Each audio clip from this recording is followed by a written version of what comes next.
પરિવાર સાથે છે અરવિંદ વેગડા, જાણીતા પોપ સિંગર. આ સાથે જ આપણી સાથે છે ગુજરાતી અભિનેતા કોમલ ઠક્કર છે આપણી સાથે. અરવિંદભાઈ, શું કહેશો? આજે ઉત્તરાયણનો પર્વ છે. આજે ઉત્તરાયણનો પર્વ છે, શું કહેશો તમે? શું કહું યાર, હવા નથી, હાલત ખરાબ છે અહીંયા ઠમકા મારી મારીને.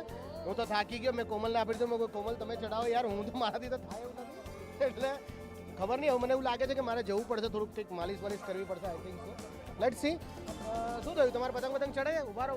કોમલ, તમે TV9 પરિવાર સાથે અત્યારે ઉત્તરાયણ મનાવવા આવ્યા છો. કેટલામાં પતંગ ચગાવ્યો છો? એવું તો નથી ને કે આ પહેલો જ પતંગ છે ને ચગી નથી રહ્યો? નહીં, એવું તો નથી. મેં હજી સુધી 3-4 પતંગ તો કર્યા, પણ બધાય કપાઈ ગયા. હવે હોપ કે આ ટકી રહે મારું. અમદાવાદમાં મારે પર્ટિક્યુલર અમારી થિયરી અલગ છે. www વાળી હોય છે. કોઈ પણ વેબસાઇટ ખોલતા વખતે you have to right www.arvindvegda.com કે એવું કંઈ બી હોય. તો એનો મતલબ એવો છે કે ભાઈ એ વર્ક અને વેધર કહે છે. હું અહીંયા વાઈફને પણ એડ કરું છું. સો વર્ક, વુમન અને વેધર, આ એવી વસ્તુ છે કે તમારે આ ત્રણને બહુ સાચવીને રાખવું પડે. અધરવાઇઝ તો તમારો પતંગ ચડે નહીં બસ. આવું છે.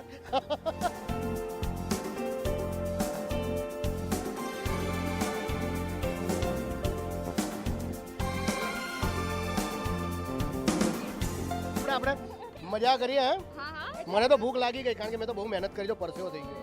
લો લેટ્સ હેવ ઊંધિયું. પતંગના બદલે ઊંધિયું ખાઈને જ મજા લેવાની છે એમ ને?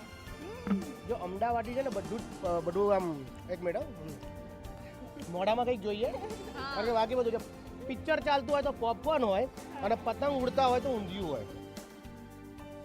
તહેવાર મનાવો તો અમદાવાદ જેવી મજા જ નથી. તમે જોયું હશે કે અમિતાભ બચ્ચન સાહેબ પણ આપણા ગુજરાતમાં પતંગ ઉડાડવા આવ્યા છે, તો તમે જોઈ શકો છો. અને એમાંય ઉત્તરાયણ એટલે અમદાવાદના ઢાબા પર જ હોવી જોઈએ, એની જ મજા છે. સાંજે તમે જો પડવા દો વિશિંગ લેમ્પ જે જબરદસ્ત ઉડવાના છે. અને શું કહેવાય કે તુક્કલો ફટાકડા તો લેવા જ જવાના છે, એટલે કોઈ પ્રશ્ન જ નથી. એટલે આ તો મજા જ કરવાની છે. અને મેં તમને કીધું મને તમે બહુ ઇન્ટરવ્યૂ ના કરો, ખાવા દો યાર. કોમલ, તમે મહેનત કરી રહ્યા છો, કેટલે અંશે સફળથી પતંગ તો નીચે આવી ગયો. કંઈ વાંધો નહીં, હું ફરી ટ્રાય કરીશ ને. આજે આખો દિવસ મારે આજ એક્સરસાઇઝ કરવાની છે, એટલે 2 કિલો વજન તો ઉતારીને જ રહીશ. ઓકે, એટલે કોમલ ઠક્કર આજે એક હિરોઈન નહીં બટ એક નોર્મલ બેબીની છે. આ હેલ્થ ટિપ્સ આપી તમે. હેલ્થ ટિપ્સ કે પતંગ આ સિઝનમાં એટલે કે આવા ટાઈમમાં તો ઉડાડવો જ જોઈએ. તમારું 1-2 કિલો વજન ઘટી જાય અને પછી બાકુ જે એકચ્યુઅલી આમાં શું છે કે સરભર થઈ જાય. ખાઓ પીઓ, કારણ કે આજે બહુ મસ્ત ખાવાના છીએ. આજે તો એક જ કામ કરવાનું છે, પતંગ ચગાવવાની, અને જો ના ચગે તો વળી એક જલેબી ખાવાની.